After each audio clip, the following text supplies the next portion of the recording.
July 31న ముంబై వేదికగా ఫ్రాంచైజీలతో క్రికెట్ బోర్డు సమావేశమైంది. రిటర్న్ ప్లేయర్స్, ఐపీఎల్ 2025 మెగా వేలం, ఆర్టీఎం లాంటి అంశాలపై కీలకంగా చర్చించారు. ఇక ఈ మీట్లో కేకేఆర్ యజమాని షారుఖ్ ఖాన్ మరియు కావ్యమారన్లకు షాక్ ఇస్తూ బీసీసీఐ కీలక నిర్ణయం తీసుకుంది. ఐపీఎల్ 2025 మెగా వేలాన్ని నిర్వహించేందుకే మొగ్గు చూపుతుంది క్రికెట్ బోర్డు. కొంతకాలంగా ఐపీఎల్ సీజన్ ప్రారంభానికి ముందే విదేశీ ఆటగాళ్లు తమ పేర్లను ఉపసంహరించుకునే ట్రెండ్ కొనసాగుతుంది. లీగ్ 17లోనూ ఇది కనిపించింది.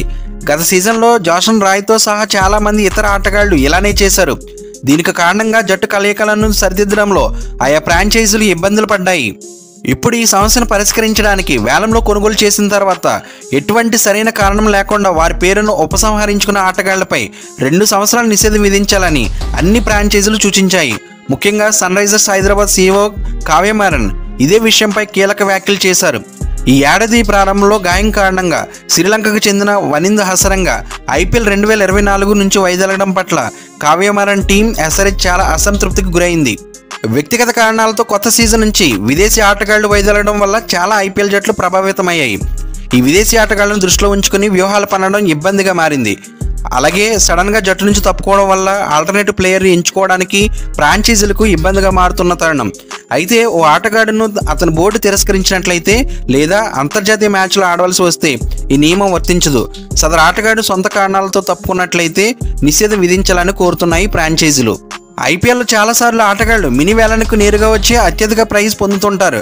గత ఏడాది డిసెంబర్లో జరిగిన వేలంలో ఆస్ట్రేలియాకి చెందిన మిచెల్ స్టార్క్ 24 కోట్ల పైగా దక్కించుకున్నాడు.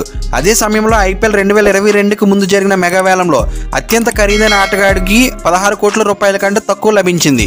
ఈ కారణంగా ఫ్రాంచైజీలు పెద్ద ఆటగాళ్లను నేరుగా మెగా వేలానికి రావాలని, వారు విక్రయించకపోతే మినీ వేలంలో పాల్గొనాలని కోరుతున్నారు.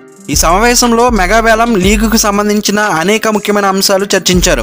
అన్ని సిఫారసులను ఐపీఎల్ గవర్నింగ్ కౌన్సిల్ ముందు ఉంచుతామని బీసీసీఐ తెలిపింది. అయితే వారి సూచనలు నటించితే వచ్చే ఏడాదికి మెగా యాక్షన్ నిర్వహించాలని బీసీసీఐ నిర్ణయించింది. అలాగే retention right to match card ద్వారా 6 నుండి 8 మంది ఆటగాళ్లను అట్టిపెట్టుకోవడానికి ఫ్రాంచైజీలకు బోర్డు అనుమతించింది. అంతేకాకుండా ఐపీఎల్ 2025 మెగా వేలానికి సంబంధించి కీలక నిబంధనలను నెలాఖరులోగా బోర్డు ఖరారు చేయనుందట. ఇక ఇంపాక్ట్ ప్లేయర్ రూల్పై బీసీసీఐ ఇంకా తుది నిర్ణయం తీసుకోవాల్సి ఉంది.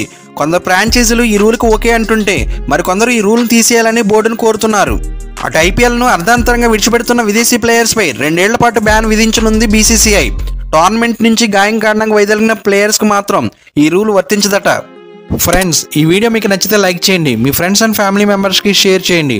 ముఖ్యంగా ఈ ఛానల్ సబ్స్క్రైబ్ చేసుకుని బెల్ ఐకాన్ యాక్టివేట్ చేసుకుంటే నేను పోస్ట్ చేసే నెక్స్ట్ వీడియో మీకు నోటిఫికేషన్ వస్తుంది.